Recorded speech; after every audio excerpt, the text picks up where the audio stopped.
Mr. Biden has run his entire political campaign for 50 years as the family man. You are a disgrace to this nation.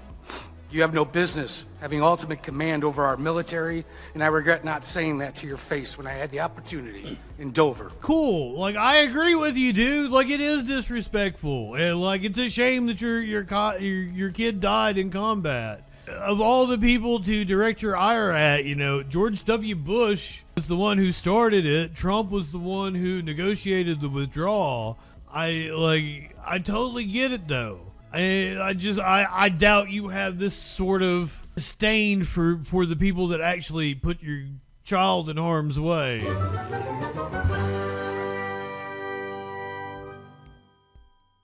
This is a story I'm looking forward to. So we're going to dunk on Fox News, but then like Fox News kind of has a point. Because apparently the families are indeed mad at Joe fucking Biden. So Gold Star family gets a Fox News apology after a military.com reports on their false story. Fox News just straight up lied because of course they did. We covered this story last week. Fox News issued a public apology on Saturday, this would have been a week ago, for a recent false story about a Gold Star family after military.com revealed that the Marine Corps had privately urged the network to pull the article. The military.com coverage on August 23rd showed how the Marine Corps confronted Fox News in July over its story on Sergeant Nicole Gee, one of the 13 service members killed during the chaotic withdrawal from Afghanistan 2 years ago. The Fox News story elevated claims from a freshman congressman that the Gee family had to pay $60,000 to transport her remains to Arlington National Cemetery. That turned out to be incorrect, and Fox News later quietly deleted the story without any correction or public acknowledgement of the error.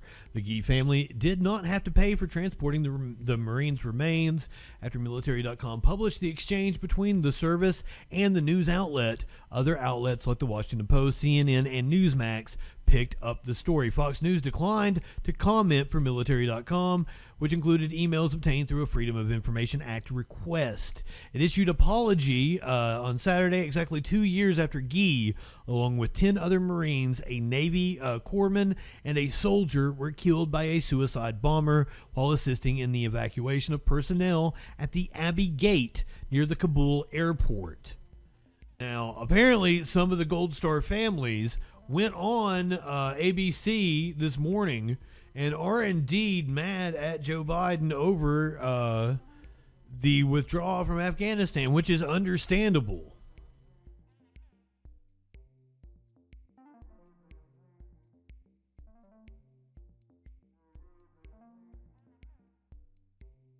So we're going to cover a little bit of this one from ABC, and then I've got apparently one of the fathers got randy about a week or two ago in a congressional hearing. Kelly Barnett had a horrible feeling about her son after learning of a suicide bombing at Abbey Gate outside of Kabul's airport amid the hectic U.S. withdrawal. I kept texting him, "Are you okay? Are you good?" This is Barnett, the mother of Marine Staff Sergeant Darren Taylor Hoover. Hoover was one of 13 U.S. service members who died in the attack on August 26, 2021. Raddat sat down with his mother and the Gold Star family members of 2 other Marines killed that day. As the Taliban swept through Afghanistan in 2021, 6,000 U.S. troops were dispatched to Kabul airport to aid in the evacuation of tens of thousands of civilians desperate to flee. Abbey Gate was the only remaining public entrance for civilians who swarmed the gate despite the chaos and danger. We watched that video of people clinging to one of the planes. It was wild. It was there that the suicide bomber would detonate his device, ending the lives of the 13 service members and more than 170 Afghan civilians. But, you know, you don't hear enough about the 170 Afghan civilians. So many right-wingers bring up the 13 service people. You know, that's kind of part of their job duty. What about the 170 Afghan civilians? A week before the bombing, Marine Sergeant Nicole Gee posted a photo of herself holding an infant at the Kabul airport with the caption, "I love my job." At 23 years old, Guy volunteered to join the mission. And remember, if you're going to do a duty, don't forget. Life is too short to walk this earth for a crusty asshole. Wash your ass.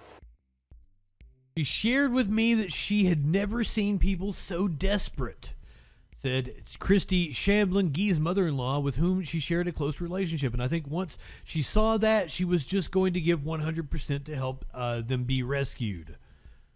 A similar mindset motivated 31-year-old Hoover, who was on his third deployment to Afghanistan. I have heard that many of his friends, his men, that had said that when it was time for them to take a break, he didn't want to. He wanted to stay out there and continue to bring people in. Carol Brizeno gave her son, Humberto Sanchez, permission to join the Marine Corps at 17. Known as Bert by friends and family, Sanchez wanted to join to make his mother proud. The Gold Star family members remember exactly where they were when they found out their loved ones were among the fallen. Shamblin was on vacation with her son Jared, Guy's husband and a fellow Marine. Three days after the bombing, the remains of all 13 service members arrived at Dover Air Force Base for the dignified transfer ceremony. Yeah, the thing they were upset about was Joe Biden apparently checking his watch during the ceremony. That's where President Joe Biden was there to greet the families. Instead of feeling comforted, all three mothers described feeling disrespected. The administration didn't seem to know her story, Shamblin said. They didn't seem to know Nicole's name or names. People from the military certainly knew her story, Nicole's name or names, and that was expressed to us in a way that felt very genuine and loving. But when it came to the people in suits, it felt disingenuous and hollow. First, he called me Miss Lopez, and I was not Miss Lopez. Oh, Joe, that sounds just like you. Come on, man. And he just talked about his son and said how much he knows or he understands how we feel because he lost his kid and he didn't feel. Totally believe that. We've heard that so many times from Joe Biden. He didn't know how we feel because he was there with his son when he passed. We didn't have the privilege. We received our kids in a casket. That's what they signed up for, though. Like, I feel for you. I totally do, but that's what they signed up for. It's like the fucking cops complaining, like, oh, it's a dangerous job. That's part of it, dude. That's what you're supposed to do. Bracino added that she felt the president made the encounter all about him. I totally believe that. We had decided as a family that we would not meet with the president, so we were actually in a room on the side. The family ultimately decided to go onto the tarmac where Biden checked his watch multiple times. It was just total disrespect. It's beyond disgusting. Totally get that. Totally, like, this sounds so, that's so Biden. And also, like, I hate that for him because usually, like, that's Joe's strong point, but he absolutely has lost a step in the last 10 or so years. Used to, Joe was really good about, like, empathizing with people and making them feel comforted.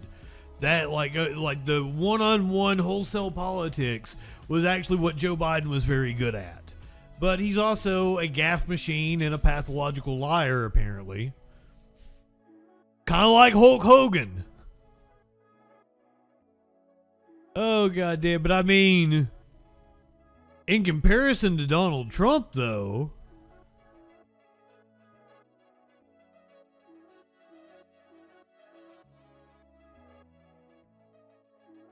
there's a picture of him from that ceremony we were just reading about where he checked his watch like 3 different times, I believe.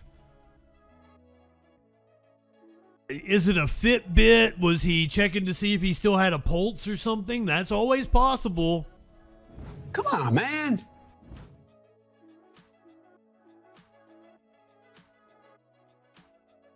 So this was posted by the RNC Research Twitter. This was a Gold Star dad giving testimony in a congressional hearing. Not a single person has been held accountable. Our so-called leader can't seem to even utter their names in public, not even once.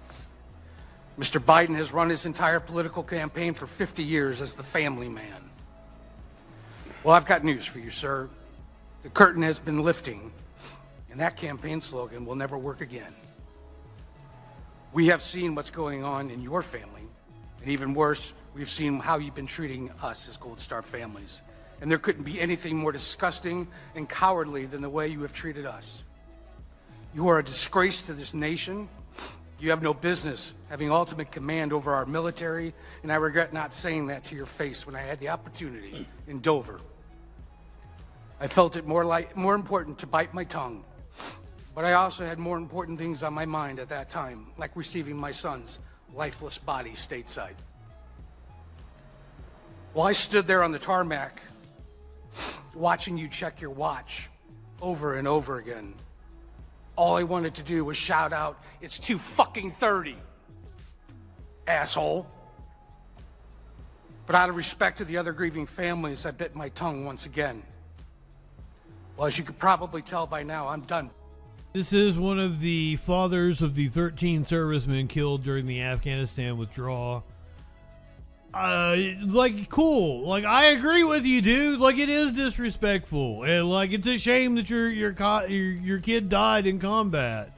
But like, of all the people to direct your ire at, you know, George W. Bush was the one who started it. Trump was the one who negotiated the withdrawal. I totally get it though. I doubt you have this sort of disdain for the people that actually put your child in harm's way.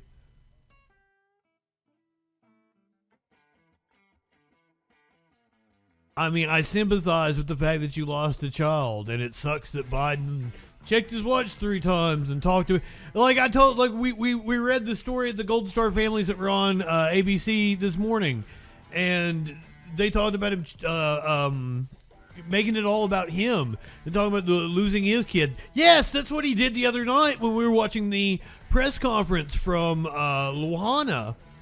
He made it all about him, and we didn't even see the other press conference that he gave where he talked about like a kitchen fire that was like no big deal.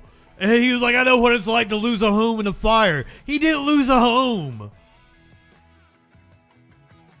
Like, Joe Biden is pathological. That's a problem. But also, this dude's probably a Trump supporter. So, I'm biting my tongue. You, sir, stole their lives I may be wrong. I may be judging a book by the cover. and have ripped apart 13 families. You cannot even man up and admit that. And as I said, the 170 Afghan civilians to me is far more tragic because they didn't sign up to go die for their country. 170 Afghani civilians died because of the actions of several administrations. So, like, You, sir, gave us all the title Gold Star family. You, sir, discredit honor and integrity. 2 years later, there are things I find myself thinking about. Where and what was Biden's logic sneaking out of Bagram in the middle of the night before ever getting a single Afghan partner or American civilian out? This is the purest definition of intentional negligence. Remember, Biden extended our presence there by what, 3 months or something? Trump was the one that negotiated the withdrawal. Like, I mean, there's blame to go around. Richard, good evening. This is just one of many irresponsible and negligent decisions coming from the White House. In addition, leaving behind billions of dollars of our finest military hardware has led... Hey, see, once again, that's a right-wing talking point. The standard operating procedure of the military is to fucking strip everything and throw it in burn pits. Seriously. It's cheaper for them to do that than to transport the equipment. I am not joking you. This is literally what the military does. They strip everything and they burn it. Led to the biggest international free market in history. Unfortunately, this will undoubtedly lead to more American military lives lost in the future. Between what has been happening here domestically. But it was kind of fun to watch the Taliban in the helicopter. We watched that video on stream. We watched the Taliban go into what was like the presidential palace, and they were like fucking doing bumper carts and shit. I fucking love covering this shit. We're watching the Taliban like go swimming and go like do bumper carts.